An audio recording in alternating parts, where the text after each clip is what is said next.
First question का fourth part है हमारा, x/2 + 2y/3 equal to -1, x - y/3 equal to 3। अब ये इक्वेशन बहुत अजीब सी लग रही है। क्यों अजीब सी लग रही है? फ्रैक्शन सा है, तो इस फ्रैक्शन को हम पहले सॉल्व कर लेते हैं। तो फ्रैक्शन को सॉल्व करने के लिए हम क्या लेते हैं, देखो डेनोमिनेटर 2 और 3 है यहाँ पर, इस डेनोमिनेटर को हटाना है। तो जो 2 और 3 है, या तो हम इनका एलसीएम ले लें, या तो ऐसे नंबर से मल्टीप्लाई कर दें कि 2 और 3 क्या हो जाए, कैंसिल हो जाए। तो देखो ये 2 और 3 दोनों का एलसीएम कितना होता है, 6। तो मैं पूरी इक्वेशन को 6 से मल्टीप्लाई कर देता हूं।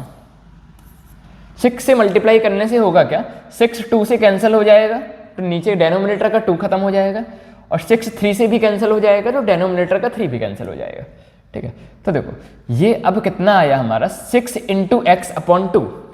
तो 2 और 6 कैंसिल हो गया, तो कितना आ गया, 3 और x। ठीक है, प्लस 6 यदि जब 2y/3 से मल्टीप्लाई होगा, तो डेनोमिनेटर का 3 6 को कैंसिल करेगा, तो कितना बचेगा, 2, और 2 में 2y मल्टीप्लाई होकर कितना आ जाएगा, 4y। अब 6 इस -1 से मल्टीप्लाई होगा, तो कितना आ जाएगा, -6। ये आ गई हमारी पहली सुंदर सी इक्वेशन। ठीक है, इस वाली इक्वेशन में भी कुछ फ्रैक्शन वगैरह है, तो इसको खत्म करने के लिए क्या करें, ऐसे नंबर से मल्टीप्लाई कर देते हैं जिससे डेनोमिनेटर खत्म हो जाए। तो देखो x के नीचे क्या है, 1 है, y के नीचे क्या है, 3 है, मतलब डेनोमिनेटर में हमें 3 कैंसिल करना है, तो किससे मल्टीप्लाई कर दें, 3 से मल्टीप्लाई कर दें।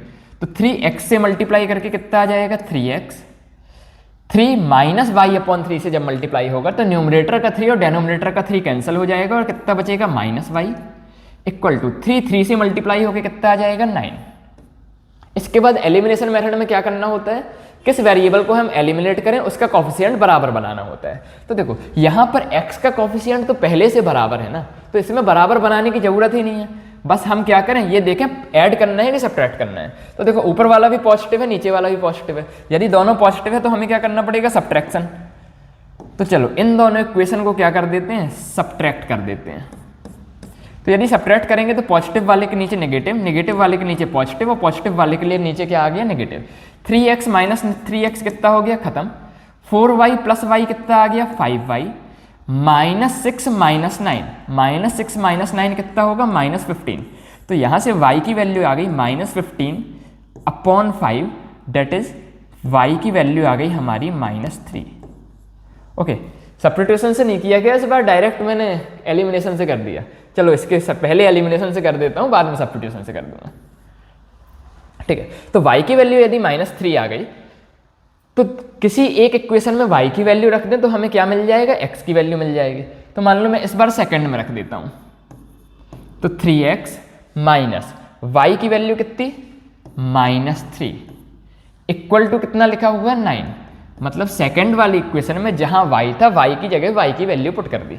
तो ये आ गया 3x -3 equal to 9, that is 3x equal to 6 and x equal to कितना आ गया, 2। तो ये हमें हमारी x की वैल्यू और y की वैल्यू मिल गई, किससे, एलिमिनेशन मेथड से। पर क्वेश्चन ने तो बोला है एलिमिनेशन मेथड और सब्स्टिट्यूशन मेथड दोनों से सॉल्व करना है। तो देखो इन इक्वेशन को पहले ही हमने सुंदर सजा तो लिया था, इनको एक बार सब्स्टिट्यूशन मेथड से और सॉल्व कर लेते हैं। तो 3x + 4y equal to -6, 3x + 4y equal to -6 पहली इक्वेशन, और 3x - y equal to 9, 3x - y equal to 9 दूसरी इक्वेशन। अब हमें किससे सॉल्व करना है, सब्स्टिट्यूशन मेथड से। सब्स्टिट्यूशन मेथड से सॉल्व करने के लिए क्या करते हैं, किसी एक वेरिएबल की वैल्यू निकालते हैं किसी एक इक्वेशन से, और दूसरी में पुट कर देते हैं। तो देखो चाहे मैं पहली से x की निकालूं, चाहे y की निकालूं, चाहे मैं दूसरी से x की निकालूं, चाहे दूसरी से y की निकालूं, कुछ भी निकाल सकते हैं। पर थोड़ा सा दिमाग लगा के ऐसी वैल्यू यदि हम निकाल लेंगे जिससे हमारी कैलकुलेशन थोड़ा सा ईजी हो जाए, तो क्वेश्चन जल्दी हो जाएगा। जैसे कि सेकेंड इक्वेशन को यदि मैं देखूँ, तो सेकेंड इक्वेशन से y की वैल्यू निकालता हूँ, तो 3x - 9 और y इस साइड क्या हो जाएगा, तो ये आ गया y। तो मैंने क्या किया, सेकंड इक्वेशन से y की वैल्यू निकाल ली। क्यों, कुछ फ्रैक्शन व्रैक्शन का लफड़ा नहीं बना यहाँ पर। तो सेकंड इक्वेशन से y की वैल्यू निकाल ली है, तो फर्स्ट में पुट कर देते हैं। तो फर्स्ट है हमारी 3x + 4 इंटू वाई की वैल्यू कितनी रख दें, 3x - 9 इक्वल टू -6। मतलब फर्स्ट इक्वेशन में हमने y की वैल्यू क्या कर दी, पुट कर दी तो सॉल्व कर लेते हैं। तो ये हो गया 3x, 4 3 जा 12x, 9 4 जा 36 इक्वल टू -6। तो 12 और 3 कितना हो गया, 15x इक्वल टू 36 -6, ये मीन्स 15x इक्वल टू 30। तो x इक्वल टू कितना आ गया, 30/15 डेट इज 2। x की वैल्यू 2 आ गई। अब x की वैल्यू यदि यहाँ पर इस इक्वेशन में हम पुट कर देंगे तो हमें क्या मिल जाएगा, y की वैल्यू। तो 3x - 9 इक्वल टू y है। x की वैल्यू कितनी आई है, 2 आई है, पुट कर देते हैं।